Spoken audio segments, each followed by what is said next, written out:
As aeronaves da aviação geral são, na maioria dos casos, propulsionadas por motores de pistões simples refrigerados a ar.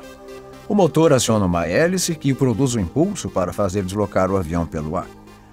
Os atuais motores das aeronaves ocidentais são construídos, na sua maioria, pela Teledyne Continental Motors ou pela Textron Lycoming. Os seus produtos têm uma configuração e tipo de construção muito semelhantes, apresentando em geral 4, 6 ou 8 cilindros opostos numa disposição plana. São normalmente refrigerados a ar e têm uma concepção simples. Alguns dos princípios mais básicos datam da década de 40. Se mantidos adequadamente, os motores são confiáveis, estando, na maioria dos casos, previstas revisões gerais em intervalos de 2.000 horas de funcionamento. Alguns motores diferem em alguns detalhes. Uns têm um turbocompressor que permite aumentar a potência em altitude. Outros podem ter uma caixa de redução na parte frontal do motor para reduzir a rotação da hélice, mas, em geral, as concepções são idênticas. O objetivo do motor de uma aeronave é fazer girar a hélice.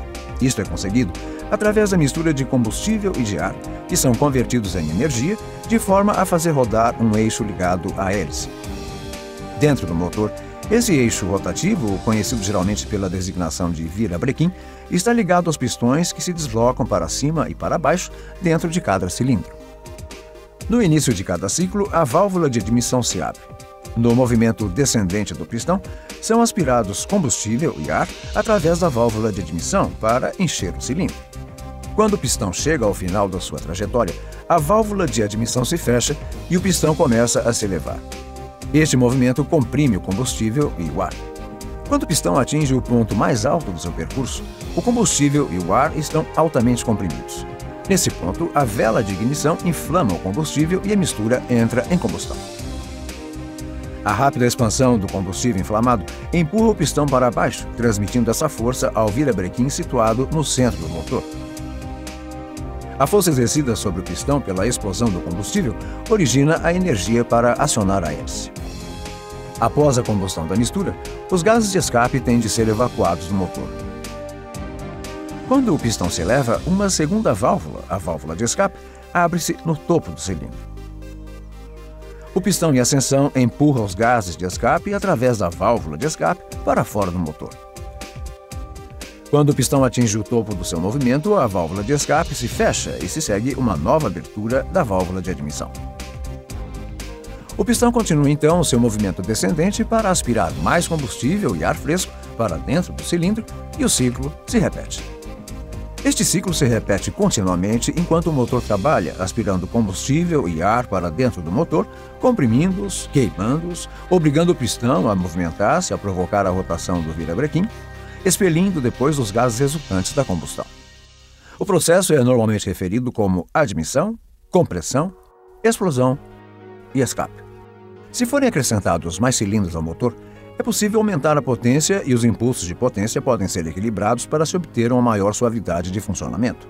Quando o motor é desligado, pelo efeito da gravidade, o óleo escorre continuamente para o fundo, o cárter, enquanto o motor estiver parado. Se o motor se mantiver parado durante longos períodos de tempo, a corrosão pode tornar-se um problema sério. Produtos como o óleo Aeroshell W15W50 ou o óleo Aeroshell W100 Plus foram concebidos para combater este problema, pois ambos contêm um inibidor de corrosão. A velocidade com que o óleo circula quando um motor arranca é importante na prevenção de danos. Isso significa que é necessário escolher o óleo adequado ao clima em que a aeronave opera. Os óleos de aviação são em geral classificados por grau de viscosidade. Óleo Aeroshell W80, SAE40, W100, SAE50 e assim por diante. Quanto mais alto for o número, maior será a viscosidade ou a espessura de um óleo. É benéfico utilizar um óleo espesso em climas quentes, pois as temperaturas elevadas fazem com que os óleos menos viscosos fiquem muito finos para lubrificar de forma adequada o motor durante o seu funcionamento normal. Mas em ambientes mais frios, os óleos densos têm pouca fluidez no arranque do motor. Nestes casos, o óleo adequado deverá ter um grau de viscosidade mais baixo. O principal ponto a destacar é que os óleos monograduados têm uma viscosidade que tem de se ajustar ao clima. Óleos densos para climas quentes, óleos finos para climas frios. Os óleos multigraduados, como o óleo Aeroshell W15W50, têm a vantagem de se manterem fluidos a baixas temperaturas e proporcionarem uma boa proteção em temperaturas elevadas, podendo por isso ser usados em qualquer clima. A baixas temperaturas, o óleo Aeroshell 15W50 flui melhor no sistema de lubrificação do que qualquer outro óleo do mercado e é a primeira escolha para climas muito frios. Vamos seguir agora o caminho que o óleo percorre desde o momento em que um motor é colocado em funcionamento e observemos alguns problemas associados com a má circulação do óleo. O percurso do óleo começa no respectivo depósito ou cárter do motor. É sugado para cima pela bomba do óleo até chegar ao filtro. O óleo, agora sob pressão, passa pelo filtro antes de entrar num labirinto de linhas de lubrificação, a partir das quais é enviado para os apoios do motor. Depois de passar pelos principais apoios do motor, é canalizado para o centro do motor, onde se espalha pelos cilindros, pistões e eixo de câmbio, antes de regressar ao cárter na parte inferior do motor. O eixo de câmbio desempenha um papel fundamental no motor, pois controla a abertura e o fechamento das válvulas de admissão e de escape no ciclo de combustão. A forma do eixo de câmbio é concebida para atuar em conjunto com impulsores. O impulsor movimenta uma biela ligada a um mecanismo de balancins que controla a abertura e o fechamento de cada válvula. Por ser uma das últimas áreas a ter contato com o óleo fresco no arranque do motor, não é raro que o eixo de câmbio sofra danos resultantes de uma lubrificação deficiente. A falha do eixo de câmbio é uma das principais avarias que provocam interrupções no serviço operacional dos motores, antes dos intervalos programados para a sua revisão geral. Quando os técnicos investigam este tipo de problema, os sinais são evidentes: desgaste nos perfis dos câmbios e corrosão nos impulsores. A melhor maneira de evitar avarias deste tipo é assegurar que o óleo utilizado tenha uma graduação adequada ao clima em que o motor vai funcionar. Se um óleo for demasiado espesso ou demasiado fino, poderão ocorrer danos no eixo de câmbios. Além de se assegurar a utilização de um óleo com a graduação correta, também é essencial o funcionamento regular do motor, pelo menos uma vez a cada 15 dias. Isso garante que as peças mais importantes se mantenham recobertas com óleo, protegendo o motor entre os voos.